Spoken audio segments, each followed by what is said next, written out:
Okay, so funny story. I was at the hardware store just browsing, looking for a new garden hose. Right. And I see this one hose, looks normal, but it's got this label. Said, phthalate-free, 0.1%. Ah, yes. You're seeing those more often now. Phthalate-free.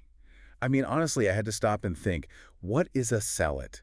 And why is it on a garden hose label? It just seemed odd. That's a really good observation. And it's not on, well, it signals something important anyway. It definitely points to a bigger topic. Yeah, it felt like there was a story there.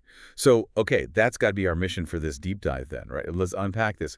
What are these chemicals, really? Why are people concerned? And, what does that label actually mean for you? Absolutely. Let's dive in. So phthalates, first off, it's pronounced phthalates. Phthalates. Got it. Right. And they're basically synthetic chemicals. Their main job, the reason they were invented mostly, is to be plasticizers. Plasticizers. Okay, what does that mean in practice? It means they make plastics flexible, soft, and durable. Think about PVC, plastic polyvinyl chloride. On its own, it can be quite rigid. Like a pipe. Exactly like a pipe. But you add phthalates, and suddenly that same basic material can become a flexible garden hose or a shower curtain or even, vinyl flooring that has a bit of give. Ah, okay, so they're like the bending agent for plastics. That's a great way to put it. They wedge themselves between the plastic molecules and let them slide around more easily, makes them less brittle, more bendy. So, if they're in PVC, Mm-hmm. that sounds like a lot of stuff. Where else are we finding these? Just in soft plastics? Primarily in PVC, yes, for that flexibility. So shower curtains, vinyl flooring, some medical tubing, wire insulation, even some food wraps. But interestingly, that's not their only use. Oh. They're also used as solvents. So you might find them in things like fragrances, keeping the scent consistent, or in some detergents, nail polish, hairsprays, that kind of thing. Wait, fragrances, so like perfumes and air fresheners? Potentially, yes. They help the scent last longer.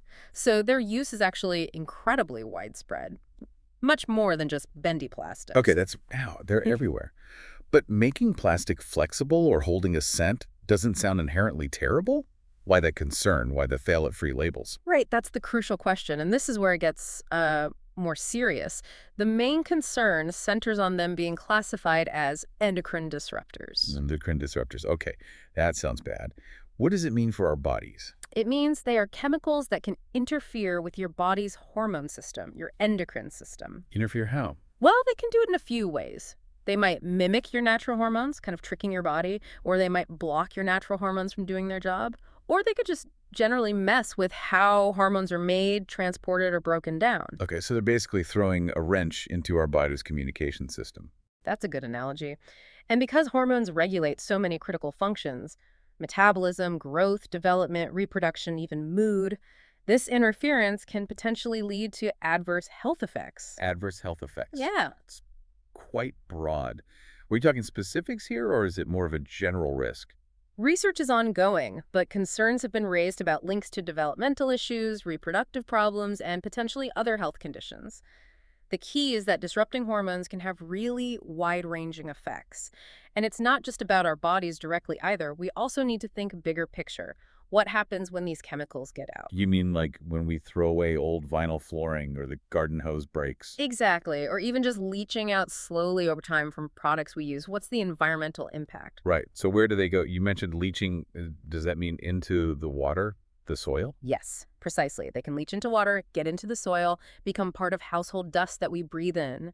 They can even get into the air. And do they break down quickly, or do they Okay. stick around? That's another major part of the concern. They don't just vanish. Our sources indicate they can persist for extended periods in the environment. So they hang around. They do. They accumulate in water, in soil, even potentially in wildlife, and up the food chain. They become a form of persistent pollution. Wow. Okay. Let me see if I got this straight. Phthalates are these chemicals, phthalates, Yeah. used mainly to make plastics like PVC, flexible think hoses, flooring, shower curtains, but also in stuff like fragrances. Correct. The big worry is that they're endocrine disruptors, meaning they can mess with our body's hormone system, which could lead to health problems. That's the core health concern, yes. And on top of that, they don't break down easily when they get out into the environment. They persist, they pollute air, water, dust. You've got it. That summarizes the issue pretty well. So that little phthalate-free label on the garden hose, suddenly seems really, really significant. It's not just marketing fluff. Not at all. It's signaling a move away from these specific chemicals due to those concerns. Makes you think, doesn't it? It certainly does. And maybe that's the final thought for you, the listener.